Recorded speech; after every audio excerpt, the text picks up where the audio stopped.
The Tao of Self-Confidence, episode 774. Welcome to the Tao of Self-Confidence, where I share stories of amazing women who have discovered their inner journey to self-confidence. Visit our website at thetaoofselfconfidence.com. Your inner journey to self-confidence awaits. Well, hello, friend. Welcome to the Tao of Self-Confidence, where I share stories of amazing women who have discovered their inner journey to self-confidence. I'm your host today, Sheena Yap-Chan, and today I have an amazing lady on the show today. She is a multifaceted creative. She's a podcaster, a speaker, comedian, and also an actress. And I'm really excited to have her on and share her story with us today on self-confidence. So without further ado, I'm going to introduce you to Shereen Kassam. Shereen, how are you today? Maybe you can fill in a little bit more about yourself to the listeners. I'm great. Thank you so much for having me. I would say my journey's been interesting. I never thought I was going to be a creative. I grew up in an immigrant household, so I was supposed to be a doctor or a lawyer. I actually went to school to be a computer scientist, and then I couldn't figure out how to do that. So my dad said you could study business. And then I graduated and I went into corporate America and I hated it. And I still didn't know what to do with my life. And then I discovered stand-up comedy, and that probably changed my entire course direction in my life. And that was in my late 20s. So it's never too late to find what you want to do. And then from comedy, everything kind of just started happening. Like I started comedy, then I got into acting, then I got a radio show that led me to podcasting. And then I started getting speaking engagements. And yeah, that brings me here today to where I am, where it's like I'm not even sure anymore what to call myself because I want to have my foot in everything. Like there's still more projects I want to take on. Like I want to be a screenwriter and a film producer, and I just want to do everything. Awesome. Well, thanks for sharing that. And Shereen, what's your cultural background?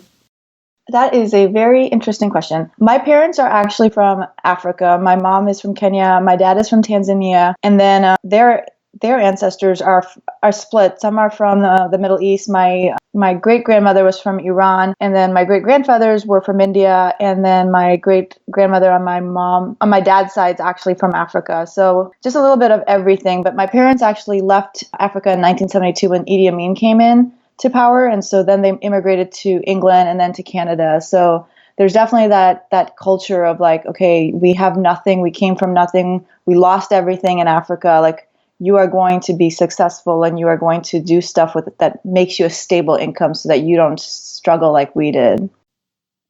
Thanks for sharing that. And what'd be your favorite self-confidence quote? I would say, okay, so I wrote one down. So I would say it's by Golda Meir, and it's trust yourself, create the kind of self that you will be happy to live with all your life. Make the most of yourself by fanning the tiny inner sparks of possibility into flames of achievement. Thanks for sharing that great quote. And in your own words, how do you define self-confidence? Honestly, I think it's being comfortable with who you are. For the longest time, I really struggled with that. I mean, I used to get bullied all the way through like high school about everything, my hair, the way I looked, the clothes I wore. And it wasn't until I just said to myself, this is who you are. This is how you want to be comfortable. And that's when I realized what that self-confidence, like, I have to accept myself if I want other people to accept me, which I also realize will never happen. Like, people have so many other issues going on in their lives that if they are bullying you or insecure or like poking fun at you, that has nothing to do with your self-confidence. That has to do with their self-confidence. Thanks for sharing that great definition. It's so true. You know, sometimes when someone teases you or makes fun of you or bullies you, it's more of a reflection of them. And sometimes we have to remind ourselves it's not always about us. And, you know, hopefully realize like we can be who we are and accept ourselves for who we are and be comfortable at the same time. So thanks again for sharing that. And what was your life like before you discovered self-confidence? Like I mentioned, like I would let other people just bother me. Like if somebody made fun of my clothes or my hair or just what I said or how I acted, like I was very sensitive in the sense that I would let it fester inside of me and get really angry about it, but didn't know what to do about it. And it really, like, I guess, hindered me, like, just in terms of progress and, like, becoming the woman I wanted to be. And so when I look back at that, it's funny because those same things happen now. But now, like we just talked about, it's like I can frame that as, like, no, they are just having an issue with themselves. They're just being insecure. They're going through something and they don't know how to navigate it. So they're taking it out on me. And that gives me so much more time in my life to focus on myself versus focusing on something somebody else did to me. Thanks for sharing that. And I think that's something, we all can relate and go through, something we can relate, because I'm sure we've all been bothered by other people, and sometimes we do feel sensitive about it because, sometimes maybe we feel like we're attacked, but we have to realize like it's not always about us, and sometimes things happen for a reason, and like you mentioned, we can work through it and get out of it. And what was that point in your life when you realized, you can be who you are, especially, going into like comedy and acting? Like, what was that aha moment?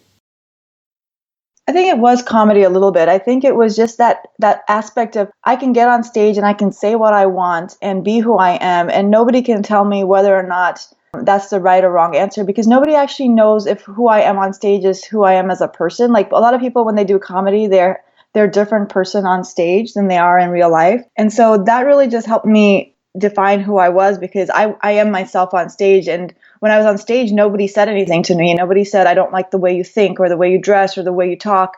And so I said, well, if nobody has a problem with me doing that on stage, then why do I allow them to make fun of me when I'm off stage? So that was kind of like an aha moment where I was like, this is who I am. Thanks for sharing that. And that's great you're able to share that. Yeah, because sometimes we feel like we have to put on these different masks and we have to be somebody else, not realizing we can just be our true selves, our authentic selves, and people will love us for that. I mean, obviously, we can't please everybody and we might not jive with other people, but at least we'll have the right people that will come to us and say, I like what you do. I think it's great. You can be just you, and, realize like off stage we can just be the same thing as well. So thanks for sharing that. And, because of that realization, what's your life been like now? Oh, I like I said, there's just so much more time in my life because I'm not festering over small things. I'm kind of just like, okay, that person said this to me, like they're just being insecure. I'm moving on. I have other things to do. And so for me, it's just been a great realization where I'm just like, okay, I'm focusing on myself now. For so many years, I didn't focus on myself. And now it's time to really just take all that energy that I have and put it towards things that I'm passionate about, like comedy, podcasting, acting, instead of worrying about what people think. Thanks for sharing that. And, to the woman who's listening to your episode, she may be in her own journey to self-confidence. What would be that one tip you'd give to her? I say believe in yourself. I mean, you're the only one who can believe in yourself. And it's funny because when people used to say that to me, like you have to believe in yourself because nobody else will, I would always be like, well, my parents do and my boyfriend does. But at the end of the day, like they believe in you, but they don't even know what you're capable of. Only you know what you're capable of. And so you have to believe in your ideas and what you want to put forth into the world and your creativity and your projects and stuff, because if you don't do it, nobody else is going to do it. And so I would say, put your energy and passion into something that you love doing and then see where it takes you. And for me, like that helped me find my self-confidence. And so that could be the key to finding your aha moment. Thanks for sharing those great tips. And I know sometimes, saying believe in yourself is cheesy or repetitive, but I mean, it is a great reminder to realize like, yeah, we really have to believe in ourselves. It does start with that belief. And once we have that belief, we're going to take the actions. Whether it's the right action or the wrong action, it'll give us that direction that we're, destined to go to. So thanks for sharing those great tips. And if our listeners wanted to get to know a little bit more about you and what you do and, wanted to check out some of your work, is there any links or social media profiles we can connect with? Yeah, sure. If you go to funnybrown.girl.com, you can find my Facebook, LinkedIn, Instagram, YouTube. My Instagram is funnybrown.girl, and then check out my podcast. You can find it from funnybrown.girl.com as well, but it's called Creative Breakthrough, and I spotlight creatives of color who share inspiring stories and strategies to win. Thanks for sharing that. To our listeners, if you want to connect with Shereen, you can also head on over to thetaoofselfconfidence.com and search for Shereen's name. Her show notes will pop up along with everything else that we talked about. And I really just want to thank Shereen today for taking the time to share her story and tips with us on self-confidence. So thank you so much, Shereen. Thank you. Thank you for having me.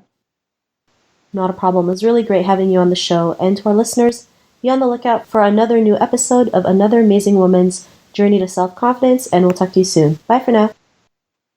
Thank you for tuning in to another amazing episode of The Tao of Self-Confidence.